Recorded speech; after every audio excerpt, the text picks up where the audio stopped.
क्या आपने ऐसे संत के बारे में सुना है जिसने अपनी भक्ति साहूकार के पास गिरवी रखी थी और जिसे छुड़ाने स्वयं भगवान कृष्ण धरती पर आए थे?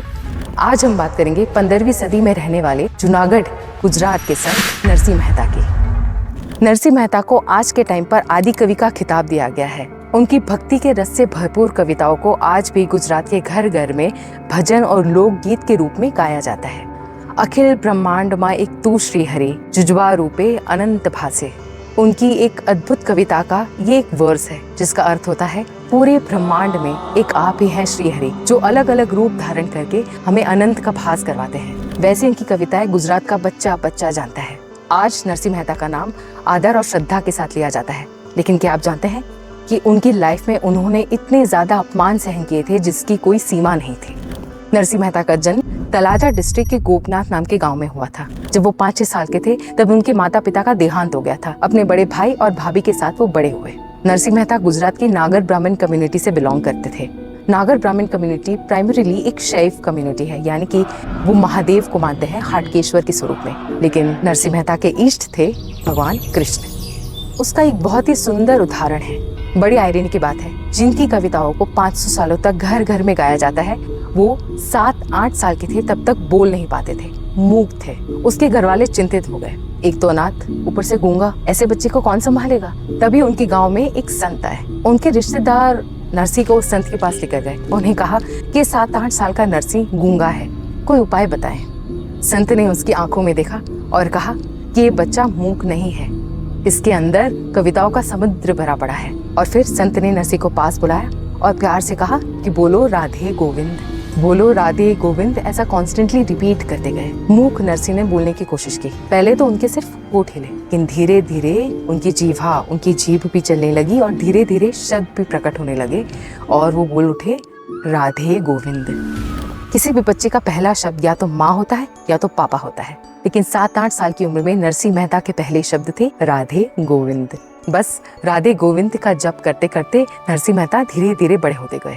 उनका स्वभाव अति शांत और अति करुणामय था। बहुत ही निर्मल और बहुत ही प्यारे स्वभाव के थे। उनको ना कमाने की कोई सोच पड़ती थी, ना ही सांसारिक चीजों में उनको कुछ समझ आता था। उनकी वाणी अति निर्मल और करुणा से भरपूर हुआ करती थी, हमेशा सॉफ्ट स्पोकन। हमारे गुरु ओम स्वामी जी कहते हैं कि एक मनुष्य का स्पिरिचुअल प्रोग्रेस नापने का एक सचोट तरीका है उसकी वाणी सुनना।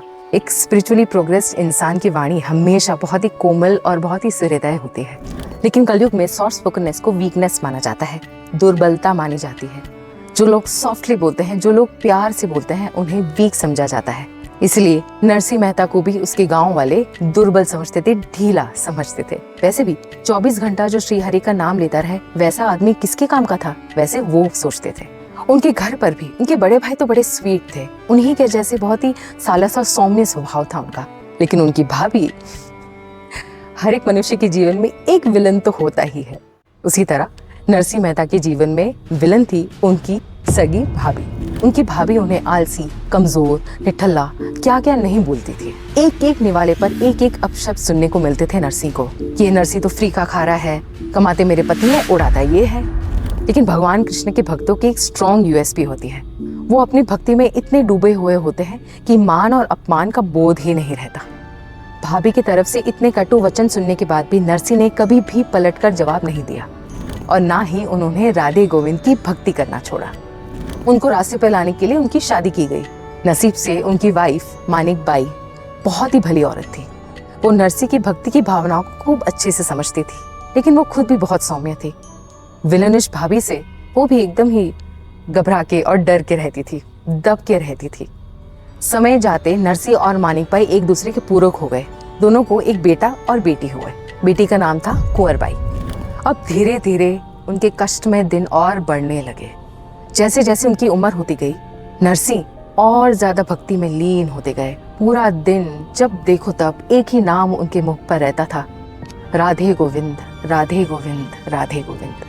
उनकी भक्ति इतनी असीम, इतनी निस्पृह, इतनी प्योर थी कि उन्हें समाज के ऊंच नीच का कोई होश नहीं रहता था। उस जमाने में भारत का समाज 4 वर्णों में बटा हुआ था।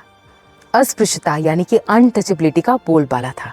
एक बार हुआ यूं कि एक अनटचेबल स्त्री, एक अस्पृश्य स्त्री जिनको कोड निकला हुआ था, उन्हें गांव के लोग पत्थर मार के भगा रहे थे। नरसिंह ने दूर से देख लिया और उन्हें बहुत ज्यादा दुख हुआ। उन्होंने नहीं देखा कि वो स्त्री अस्पृश्य है, अनटचेबल है, कौन है। उन्हें कोड निकला हुआ है जो एक बहुत ही कंटेजियस स्किन डिजीज हुआ करती है।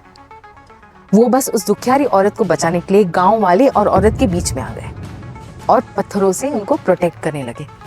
गांव वाले और भड़क गए कि अरे ये अस्पृश्य स्त्री है और तू नागर ब्राह्मण कम्युनिटी का है, how are you touching her, how are you protecting her. लेकिन नरसी ने ऐसा कुछ नहीं सुना। हाथ जोड़ के गांव वालों को शांत किया और उन्हें वहां से भगाया। वो औरत बहुत ही ज्यादा जख्मी हो गई थी। नरसी के हाथों में उन्होंने दम तोड़ दिया। लेकिन उस औरत के मरने से पहले एक सुंदर बात हुई। नरसी को पता चला कि अब इस औरत के जीवन में कुछ ही क्षण बाकी है। नरसी ने उस औरत को बोला कि बोलो राधे गोविंद, बोलो राधे गोविंद। और वो औरत भी मरते मरते राधे गोविंद की जप के साथ चल बसी। उस औरत का अपने हाथों से अंतिम संस्कार किया और जब अंतिम संस्कार कर वो घर वापस आए, उनकी विलन भाभी घर की चौखट पर खड़ी हो गई।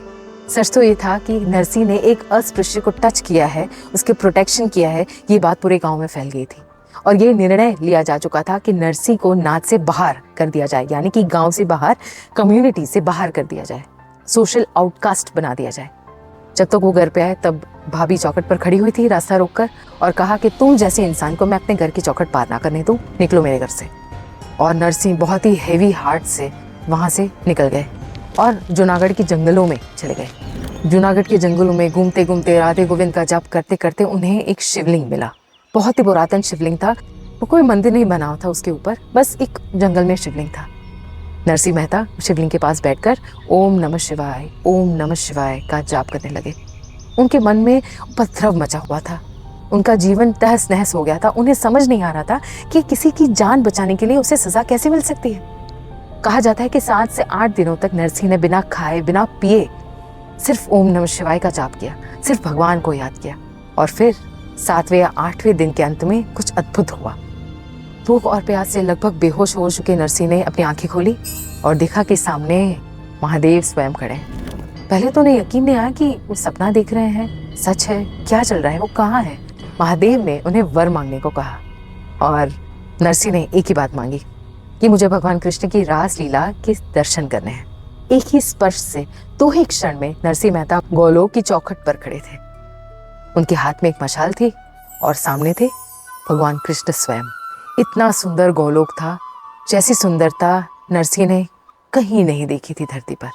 भगवान कृष्ण अपनी करोड़ों गोपियों के साथ रास लीला खेल रहे थे। मैं खुद बयान नहीं कर पा रही कि उन्होंने उस वक्त क्या फील किया हुआ होगा। उनके हाथ में मशाल थी, बस जले जा रही थी और उनकी नज़र कृष्ण से हट नहीं रही थी। कृष्ण जानते थे कि चौखट पर नरसी मेहता खड़े हैं, लेकिन उन्होंने रासलीला चालू रखी क्योंकि वो जानते थे कि रासलीला के दर्शन करने ही तो आए हैं। ऐसा लगा कि कई वर्षों तक रासलीला चले, इतनी सुंदर। Narsi Mehta he lost track of time, because वैसे भी धरती पर और गोलोक में टाइम की मर्यादा अलग अलग होती है। वो बस कृष्ण को देखते रहे। उन्हें पता भी नहीं चला कि कभी उनके हाथ में रखी मशाल पूरी जल गई और उनके हाथ को जला दिया। कृष्ण की नजर पड़ी कि नरसी मेहता का हाथ जल रहा है। उन्होंने तुरंत ही भागकर नरसी मेहता के हाथ से मशाल को लिया और उनके हाथ को अपने हाथ में रखा। अभी कुछ बात हो, कुछ हो, उसी क्षण में नरसी मेहता ने आंखें खोली और खुद को धरती पर पाया। भगवान का ऐसा साक्षात्कार उन्होंने कभी एक्सपेक्ट नहीं किया था। वो इतने निर्मल थे, उन्होंने कभी भगवान कृष्ण से कुछ नहीं मांगा था, केवल राधे गोविंद का निरंतर जप किया था। इमेजिन उनकी भक्ति की पराकाष्ठा कितनी ऊंची रही होगी। वापस आकर वो इतने ज़्यादा भावुक हो गए, स्वाभाविक है, होंगे ही। स्वयं कृष्ण से मिलकर आए थे और आके सबसे पहले वो अपनी भाभी के पास गए और उनके पैरों के पास साष्टांग दंडवत प्रणाम कर बैठे। उनका कहना था कि अगर उनकी भाभी ने घर से बाहर निकाला नहीं होता तो नरसी को साक्षात भगवान के दर्शन कभी ना हुए होते। देखिए कितना पॉजिटिव आउटलुक था। ना वो सेल्फ पिटी में रोने लगे, ना उन्होंने अहंकार में आकर कि मुझे तो भगवान के दर्शन हो गए हैं, बाकी सब तुच्छ है, ऐसा कोई एटीट्यूड नहीं दर्शाया। उल्टा जिन्होंने उनकी जिंदगी कष्ट में बना रखी थी, उन्हें वो ग्रेटफुल हुए कि कष्टों की वजह से मुझे कृष्ण मिले।